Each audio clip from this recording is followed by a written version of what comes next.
درانو کتونکو السلام علیکم. زه محمد سلمان همدرد د حق غږ پښتو چینل خبري لنډیز کې ستاسو کوربه اوس تاسو پام را اړوم د مهمو خبرونو لنډیز ته.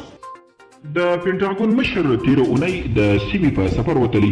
د هغه سفر د هدف سیمه کې د خپلو عسکرو سره کتل او همدا ډول د وضعیت ارزونه بلل شوې ده. هغه داسې مهال کابل ته ځي چې له طالبانو سره د امریکایي د شویو هوکړې پر بنسټ د امریکایي عسکرو وتو ته څه د پاسه یوه میاشت پاتې. د پاکستان صدر اعظم ځانګړي روغتیایي سلاکار فیصل سلطان په یو ټویټ کې ویلي عمران خان چې په کورونا وایرس اخته شوی ځان په کور کې له نورو جلا کړی وي. ښاغلي سلطان وایي د صدر اعظم میرمن او صدر اعظم په مشرۍ د تحریک انصاف ګوند دوه نور چارواکي هم په کورونا اخته شوي دي.